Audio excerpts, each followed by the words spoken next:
السلام علیکم. Muzammil سویدی official YouTube channel کے ساتھ میں ہوں آپ کی میزبان اقرا ریاض اور ہمارے ساتھ موجود ہے مزمل سویدی. السلام علیکم, کیا حال ہے آپ کا؟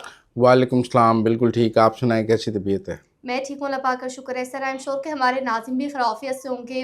کافی مثبت فیڈ بیک ہمیں ملتا ہے اور سر آپ کی باتیں ہمیشہ سے سچ ہوتی ہیں. تو آگے بڑھیں گے. اب سب سے پہلا سوال آپ سے جاننا چاہوں گی. اپوزیشن لیڈر کی جانب سے ایک فارمولا دیا گیا ہے, کہا ہے کہ اس پر آپ اتفاق کر لیں, خان صاحب سے دستخط میں کروا لاؤں گا. تو ذرا ناظرین کو وہ فارمولے بارے بتائیے گا.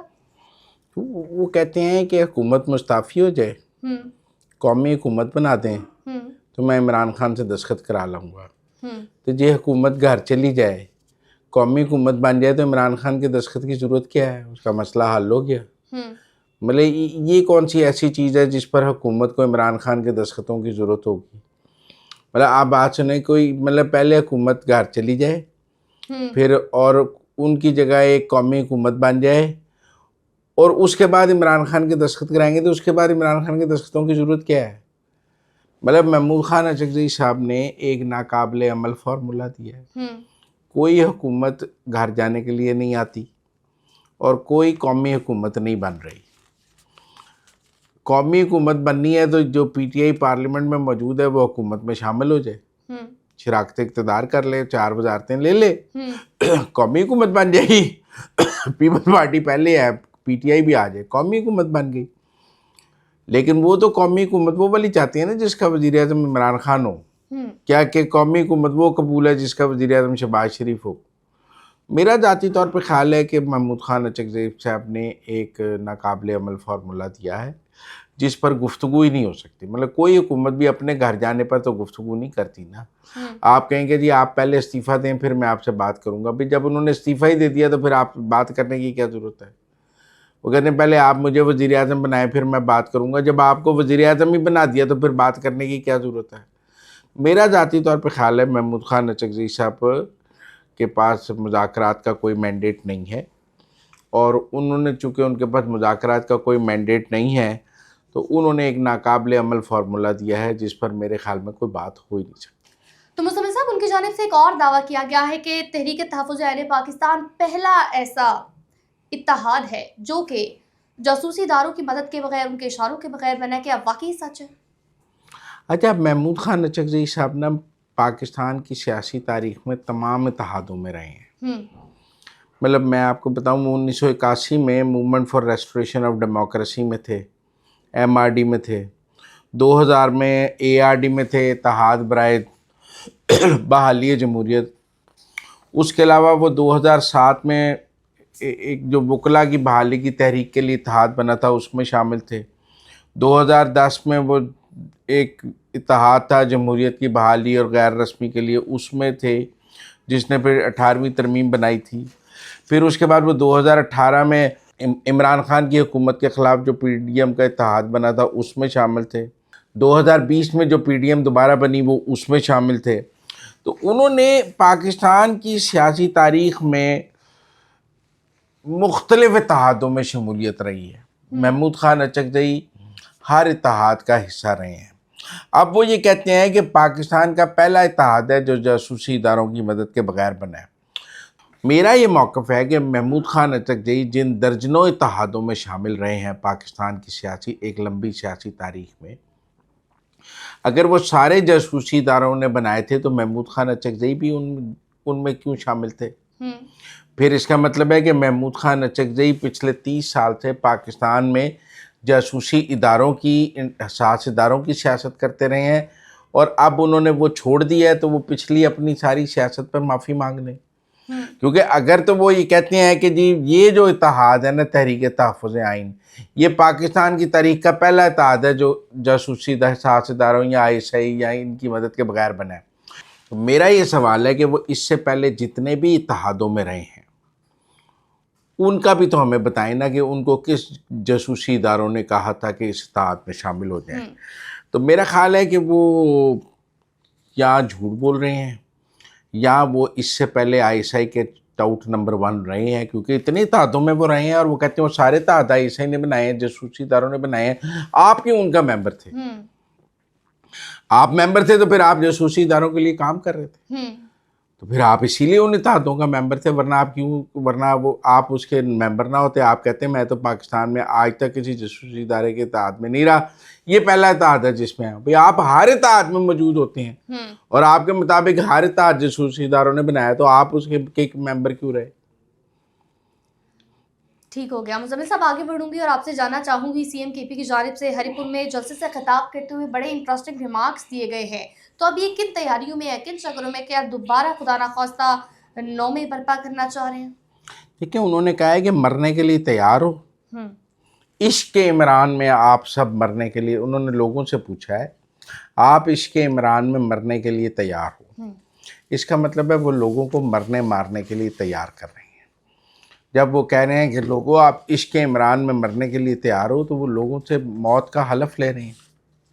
اور موت کا حلف آپ کب لیتے ہیں؟ وہ پاکستان میں کیا انارکی پیدا کرنا چاہتے ہیں؟ سیاستدان تو موت کا حلف نہیں لیتا. یہ کیسا عشق عمران ہے جس میں آپ لوگوں سے کہہ رہے ہیں کہ اپنی جان دے دو؟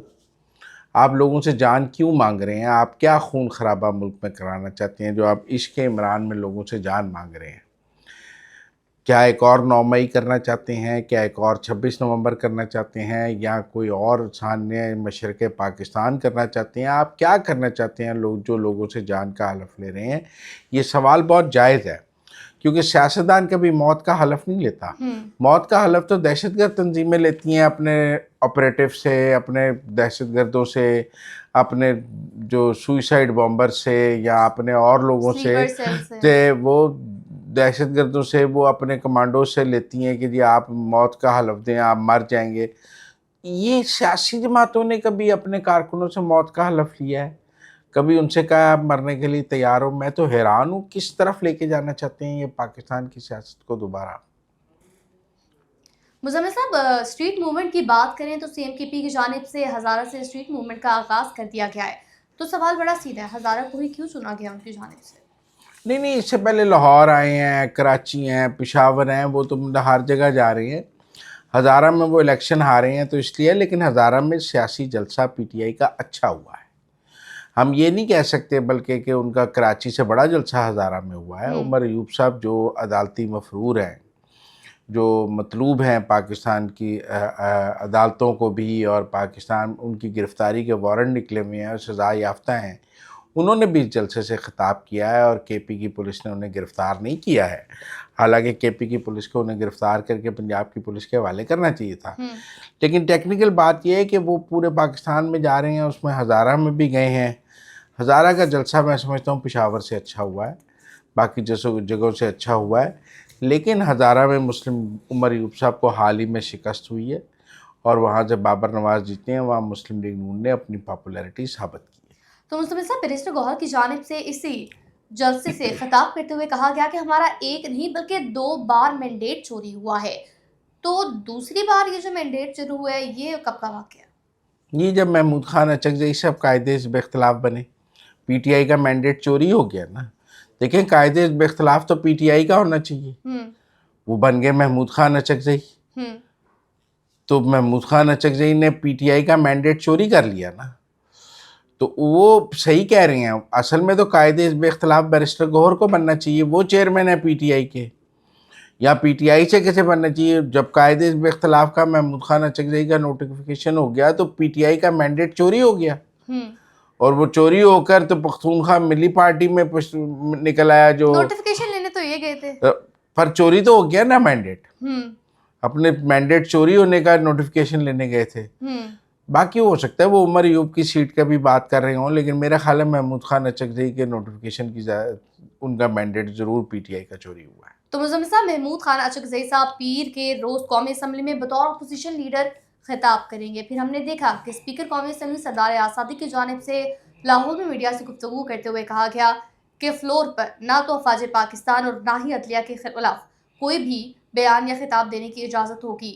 اگر آپ ان 2 ٹاپکس کے علاوہ کوئی بات کریں گے آپ کو فلور ملتا رہے گا، ورنہ نہیں ملے گا. کیا سگنل ہے؟ دیکھیں اب قائد حزب اختلاف محمود خان اچکزئی نے اپنی پہلی تقریر کرنی ہے، تو مجھے لگتا ہے کہ وہ تقریر فوج کے خلاف کریں گے، اور سردار ایاز صادق ان کو روکیں گے. ایکسپنج کرتے جائیں گے الفاظ، ان کے جو بھی الفاظ ہیں وہ ایکسپنج کر دیے جائیں گے. لیکن مجھے لگتا ہے کہ محمود خان اچکزئی فوج کے خلاف اپنی تقریر کریں گے. میں نہیں سمجھتا سردار ایاز صادق کی وارننگ کے بعد محمود خان اچکزئی رک جائیں گے. مجھے لگتا ہے وہ دبا کر فوج کے خلاف تقریر کریں گے اور ان کو پلیٹ فارم ملا ہے. وہ ان کو بنایا ہی اس لیے گیا ہے کہ وہ فوج کو گالیاں دیتے ہیں, زیادہ گالیاں دیتے ہیں. پی ٹی آئی کا کوئی لیڈر فوج کو گالیاں دینے کے لیے تیار نہیں تھا, لہٰذا عمران خان نے محمود خان اچکزئی کو بنایا. آپ بتائیں محمود خان اچکزئی کی اس کے علاوہ کیا اہمیت ہے کہ وہ فوج کو گالیاں دیتے ہیں؟ عمران خان کو ایک قائد اختلاف چاہیے تھا جو فوج کو گالیاں دے. ان کو پتہ تھا بیرسٹر گوہر اسد کیسر سمیت کوئی بھی فوج کو گالیاں نہیں دے گا, لہذا وہ امپورٹ کر لیں محمود خان اچکزئی کو. تو اگر محمود خان اچکزئی نے فوج کو گالیاں نہیں دینی تو عمران خان ہٹا دیں گے. عمران خان لائی ہی صرف فوج کو گالیاں دینے کے لیے, لہذا میرا خیال ہے پھر یہ ایکسپنچ ہی ہوں گے الفاظ, ایک میچ ہی چلے گا. مزمل صاحب, ایس این بون گروپ کی کامیابی کی بات کریں گے تو پاکستان بار کونسل کے بعد اب پنجاب بار کونسل میں انہوں نے میدان مار لیا ہے اور اگلے 5 سالوں تک یہی جو جماعت ہے آگے جائے گی. تو آپ وکلا تحریک کا کیا مستقبل دیکھ رہے ہیں؟ پاکستان میں کوئی وکلا تحریک نہیں نظر آ رہی مجھے. اچھا, تحریک انصاف نے بہت کوشش کر لی, حامد خان صاحب نے, انصاف لائر ونگز نے, لیکن وہ کسی بھی قسم کی وکلا تحریک چلانے میں ناکام رہے ہیں. آپ دیکھیں جسٹس منصور علی شاہ اور اطہر مناللہ کے استعفوں کو بھی وہ کیش کرانے میں ناکام رہے ہیں.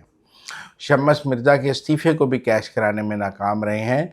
پاکستان کے میں وکلا تحریک کا اس وقت مجھے کوئی وجود نظر نہیں آتا.